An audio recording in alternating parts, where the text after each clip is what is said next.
For generations, Rome had witnessed and nurtured the greatest and most powerful rulers in history.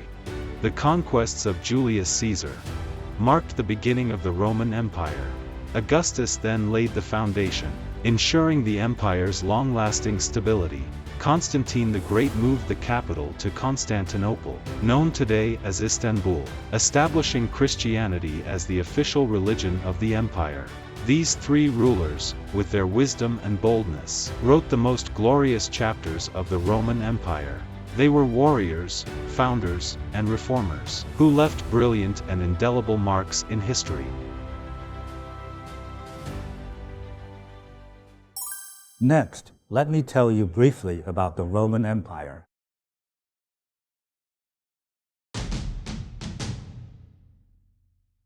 The Romans believed their ancestors were raised by wolves. Such thinking gives us an impression of what their minds were like. As early as 7,000 or 8,000 years ago, the Romans had a very transcendent democratic parliamentary system. This kind of system was called the Senate. Who were the elders in the Council of Elders? They included elders from major families, who became senators in the Senate. These leaders became members of the Senate, or members of Parliament. Additionally, they included representatives from the common people, including ordinary or impoverished individuals. For example, skilled stonemasons, renowned artists, carpenters, and even famous blacksmiths. Some outstanding individuals, when they held meetings, they sat in a circle, so everyone had equal rights and seats. The power to make decisions was based on the number of votes. It was very fair and very democratic. Look how advanced they were. It was precisely because of this advanced system, which looked fair and transparent at that time, that the participation of many tribes quickly came about. At that time, many regions in Europe did not yet have the concept of a nation. So in nearby places, after being told of such a system, some elders joined the Senate. When they became members, they automatically became a part of Greater Rome. The benefits brought to each tribe were certainly numerous. For example, first and foremost, security. If any natural disasters or calamities occurred, the affected tribe would be supported by the entire nation's resources. So there were both wealthy people and nobles, and also many ordinary citizens in the Senate. Thus, the interests of all parties were balanced. Everyone's needs were taken care of. The Roman Empire gradually expanded. Of course, they still invaded other nations through military means. Eventually, as time went on, some of the elders and powerful individuals had other ideas driven by their desires. The Round Table, democratic meetings ceased to exist. A monarchy system then took over. There were several famous monarchs. The most famous one was Julius Caesar. He was a highly learned individual. He was also a poet. He was a writer who had his own book. That's how knowledgeable and talented he was. He was also a good speaker, who knew how to express himself with good debating skills. His erudition and debating skills brought him immense benefits in his later political career. By the age of 37, he had already become the Chief Justice of the Senate. This wasn't a small achievement.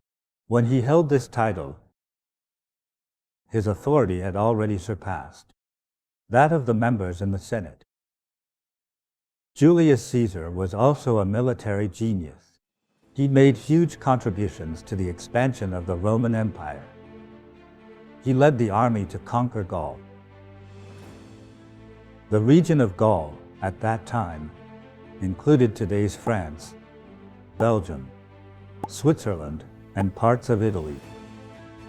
He gained a lot of wealth, as well as slaves and even skilled craftsmen.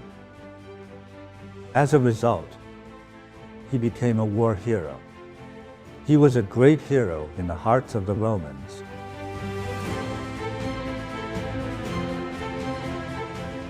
He worked to improve the lives of poor people. Yes, he made great efforts. This is commendable. He built roads. He constructed public buildings. He even built public toilets at that time. Also, places where people could drink from as they passed by. He also constructed a large number of reservoirs. In many Roman regions, drought could last for 3 to 6 months. So how was drinking water provided? That's why Julius Caesar had underground reservoirs built in the cities and the countryside.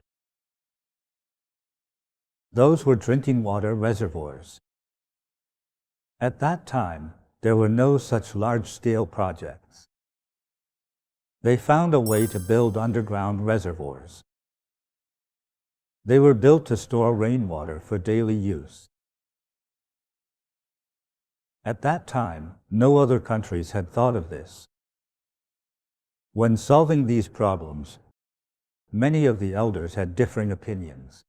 They thought providing financial help and building public facilities was too burdensome. However, Caesar was bold enough. He decided to pay out of his own pocket for those facilities. His parents were nobles, and he came from a wealthy family. He could have used his parents' money to build many things he deemed necessary for the people and society. He supported many impoverished people. He often worked for the welfare of ordinary citizens. So, the public loved him dearly. He held a vote in the parliament.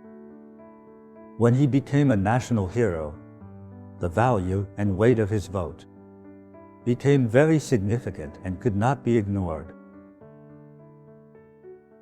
This did not go well with the other members in the council, especially the elders.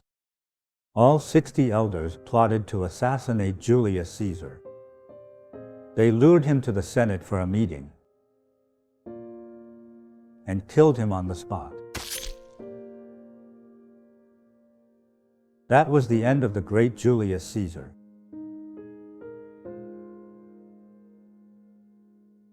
While he was still alive,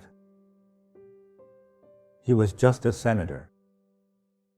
He was some sort of a leader, but not an emperor. The title emperor was posthumously awarded to Julius Caesar because of his great contributions.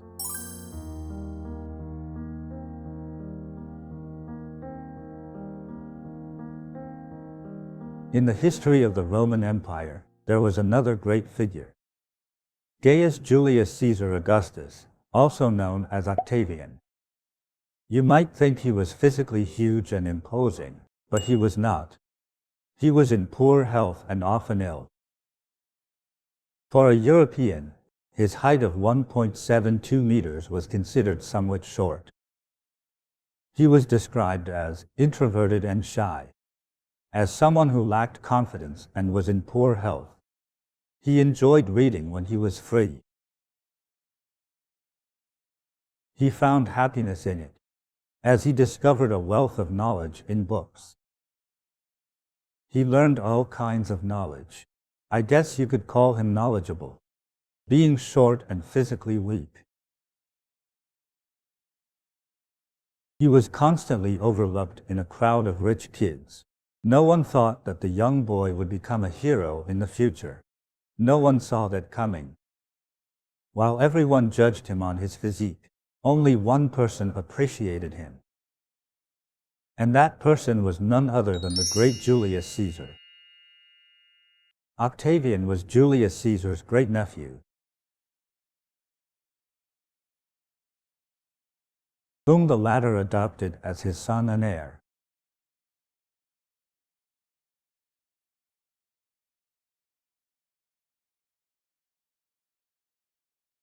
Before Julius Caesar was assassinated, he'd stated in his will that Octavian would succeed him.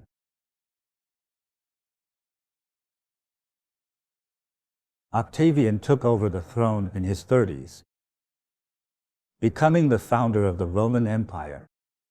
His ability to strategize and plan political policies was exceptionally insightful and powerful.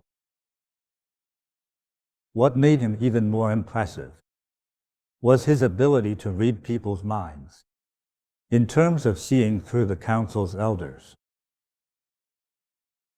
He was ahead of his predecessor. Julius Caesar was someone who dared to oppose the elders, openly or secretly. Octavian wasn't like that. For example, when the Senate granted him military power to lead a campaign after the battle, he'd openly return the power to the Senate. Those who command the army are usually feared, right? Octavian would return the authority to the Senate openly. For this, the elders felt he was not fond of power. He was also known for his military insight. When Julius Caesar invaded Egypt,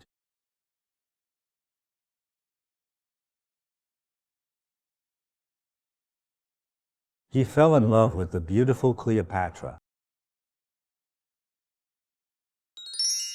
The two became lovers and Egypt avoided being captured by Rome.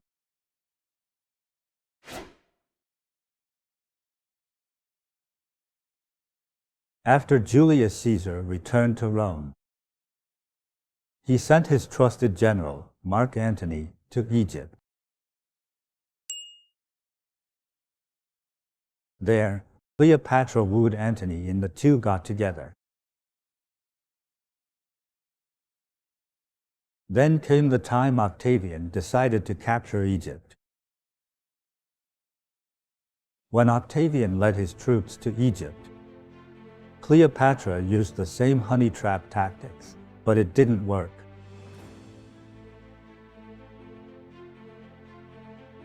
In the end, both Cleopatra and Antony committed suicide, and Octavian successfully conquered Egypt, as well as some neighboring North African countries. He also expanded Roman control into new territories, such as Hispania and Gaul, known today as Spain and France. Like all wise rulers, he first conquered lands, then educated the people. Gradually, he began to create an era of nearly 200 years of peace and prosperity. Roman control spanned across the three continents of Europe, Asia, and Africa. After Octavian established an era of peace and prosperity, the population of the Roman Empire grew to encompass a quarter of the world's total population at that time. With such a vast nation, governance itself became an extremely challenging issue.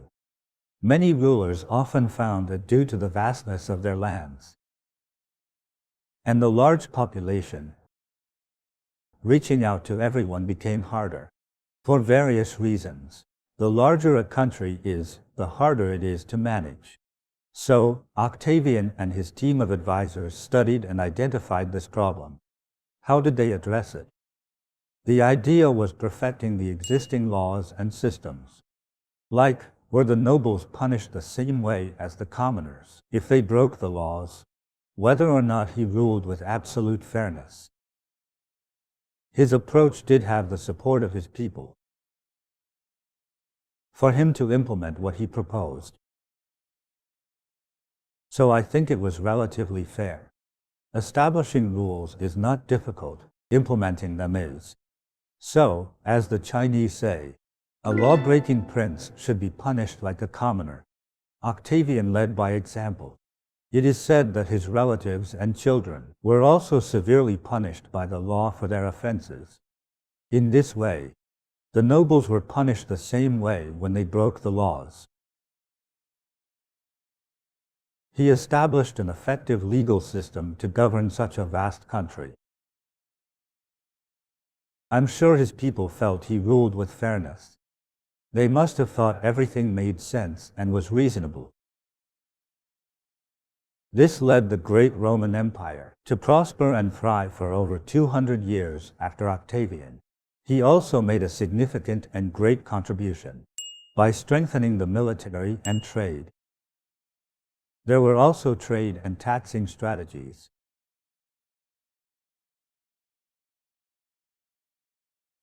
Taxing must be done rationally.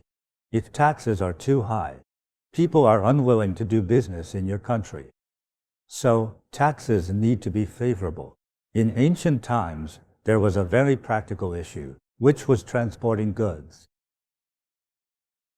Crops would rot in the fields if they couldn't be transported and sold elsewhere, due to the poor transportation systems. Think about the time, effort, and money wasted. So, the Roman government spent a lot of money on road construction. Every road was constructed to be interconnected. At that time, they were truly building roads. Carriages pulled by horses were common. If the horse's hooves got stuck in it, then the road needed to be repaired. The roads were repaired using modern technology of that time. They were not just flattened dirt paths. They were at least planned and designed to be well constructed. They were roads that troops could pass through. As such, merchants' horse-drawn carriages or caravans, carrying goods, could travel on them. Remember the famous saying, "All roads lead to Rome." That's where it came from. This greatly facilitated the transportation within the entire Roman Empire. It was unparalleled by any other country in the world at that time. Like I said, they conquered a lot of lands, and some of the states might have plotted to rebel. With the roads interconnected, the government could dispatch various inspecting soldiers to different countries to conduct inspections.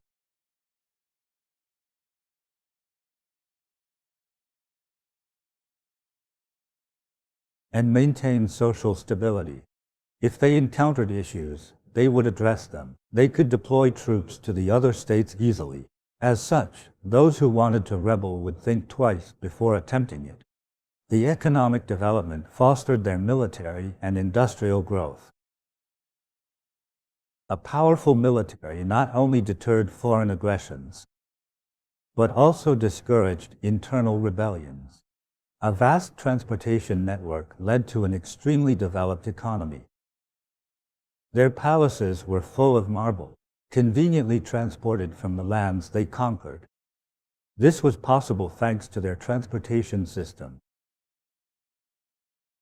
They led the world in various fields, one of which was construction. The Roman Empire highly valued professionals. For example, professional stonemasons, architects, carpenters, painters, etc. These people were highly appreciated.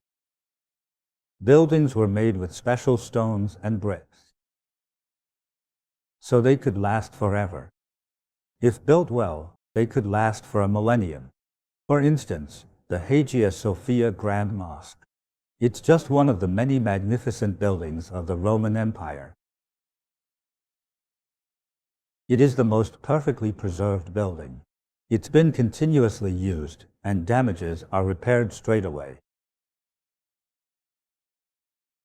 Thus, it has remained relatively intact. Around the Mediterranean region, many structures were built by the ancient Roman Empire. Yes, various temples and halls, very majestic. Now, many large buildings only have a few columns left standing. Some of these columns are over 30 meters high. In today's architectural terms, a building with columns that high is considered extremely luxurious and magnificent. Many countries don't have that. Yet the Roman Empire had them thousands of years ago. This powerful man, Octavian, created such a powerful Roman Empire. He was honored with the title Augustus by the Senate, meaning majestic, the increaser, or venerable. He was like a god who descended to the human world. However, until his death, he never considered himself a king. He was different from Julius Caesar, who sought power by all means. Even if he was given power, he'd return it. He did his work and fulfilled his duties. After completing his tasks, he'd always return the power, according to his country's political system. This made the elders in the Senate believe that he was not fond of power. Then, the Senate would grant him even more power. This was how the great Roman Empire was formed. This is the story of the great Octavian.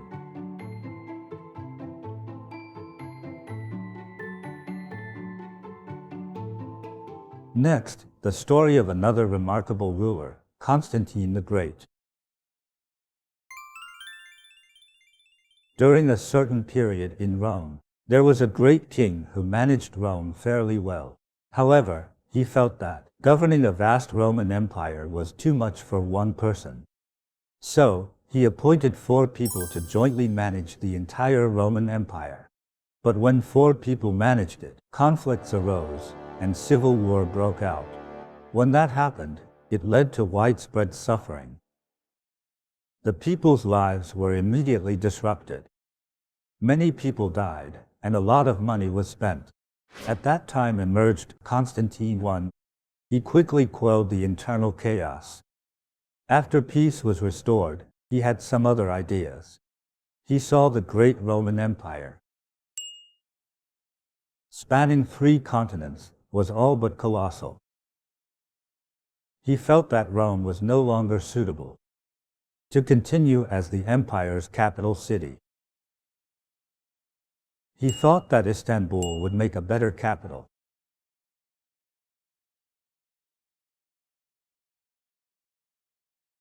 So, he ordered the capital to be relocated to the city that today is Istanbul. He established a new Eastern Roman Empire, historically known as Byzantium. From then on, the Eastern Roman Empire flourished for about 1,000 years. He also did something very important, which was to promote and facilitate the spread of Christianity. Eventually, Christianity was even established as the official religion of the Roman Empire. Who was worshipped in Christianity? Jesus Christ, right? Yes, a bearded man nailed to the cross. He suffered for all beings. At that time, it was the Jews and Romans who were responsible for Jesus' death on the cross.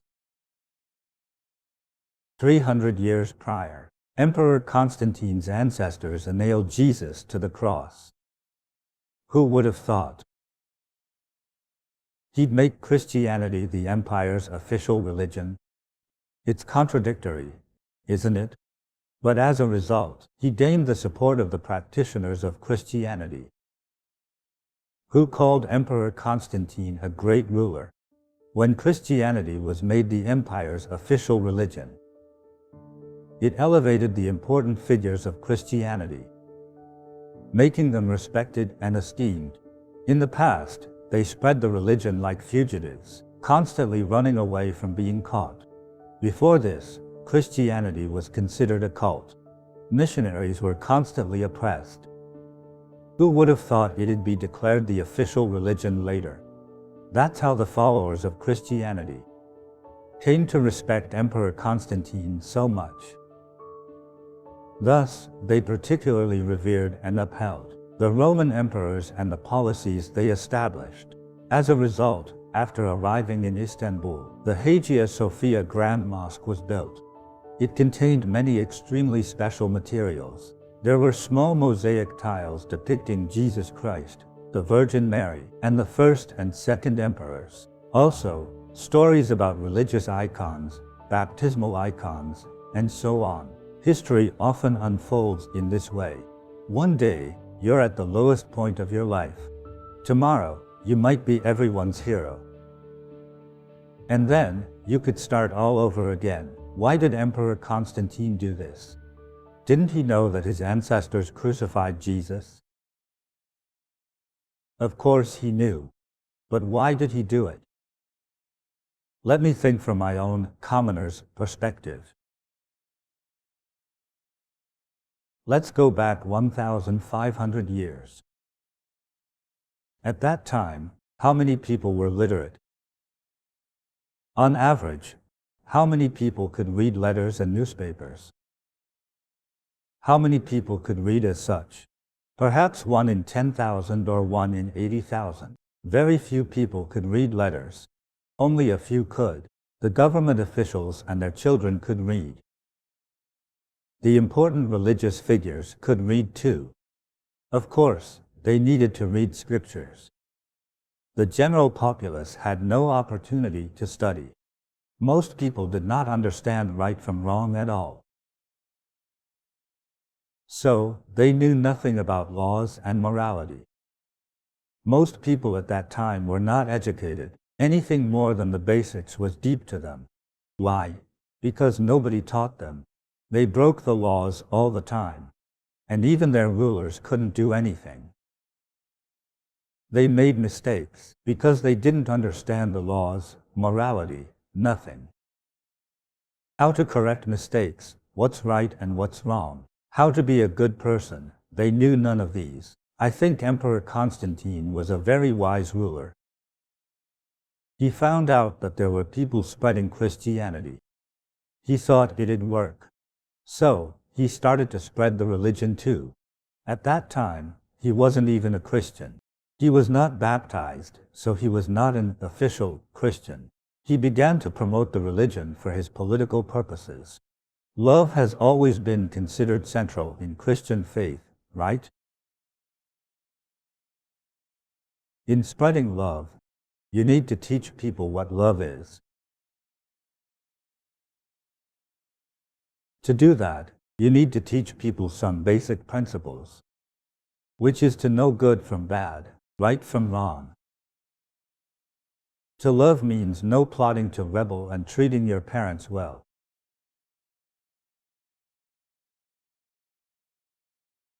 The ethics and love which Christianity advocates would help Emperor Constantine's governance. It turned into a nationwide literacy campaign.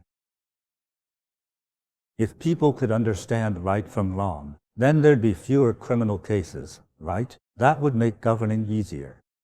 He didn't have to spend a lot of money to educate his people. The missionaries did almost everything. He just focused on governance. While the missionaries handled moral education. So, he greatly promoted Christianity. He only got baptized when he was near death. This is just my personal speculation. If I'm wrong, please forgive me. Emperor Constantine, also known as Constantine I, laid the foundation for the Eastern Roman Empire to last for 1,000 years.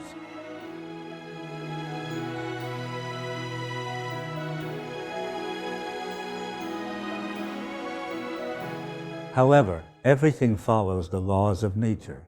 As the Buddha said, what is born will perish, what rises will fall. Around 500 or 600 years later, a powerful force emerged.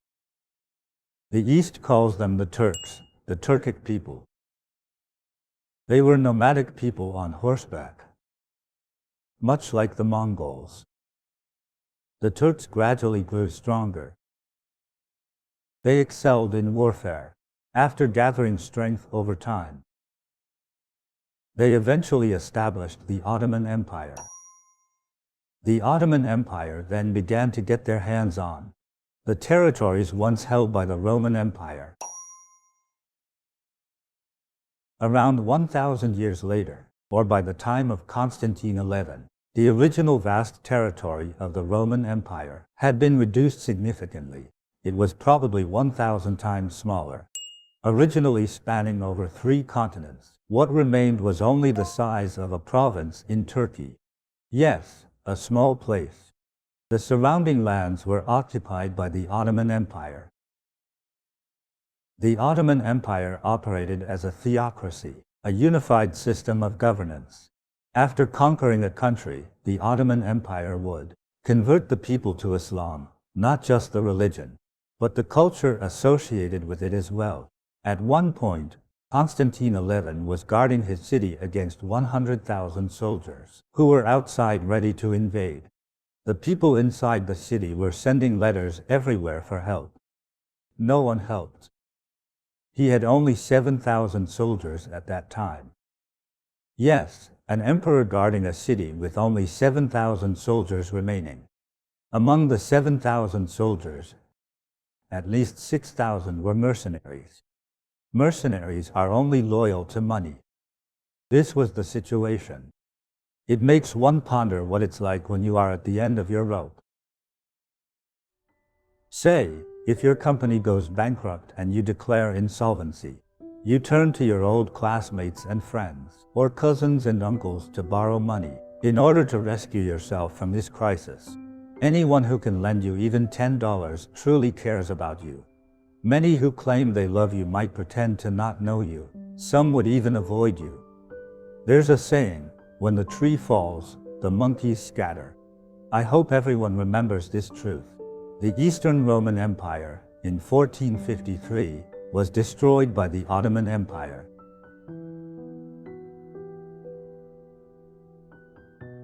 That marked the end of the once glorious Roman Empire.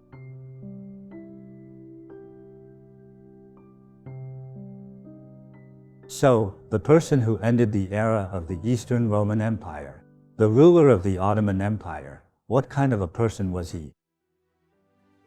Let me reveal a bit of information. He was a young man of only 21 years old. He took over from his father, and his father's title too. We call them emperors, but their title is Sultan. Yes, a young man, 21 years old, destroyed the Eastern Roman Empire. That battle took place in today's Istanbul. Who was this heroic young man? Stay tuned for the next episode.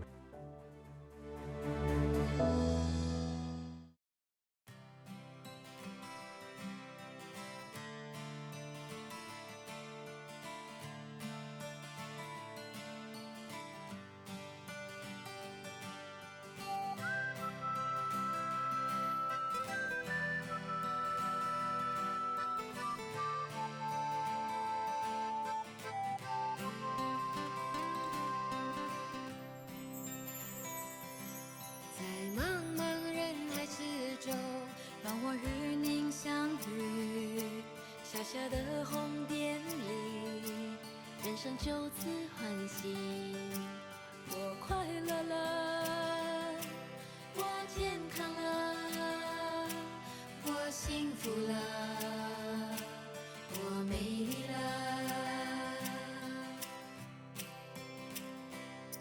在茫茫人海之中，让我与你相遇。小小的红点里，人生变得神奇。我只会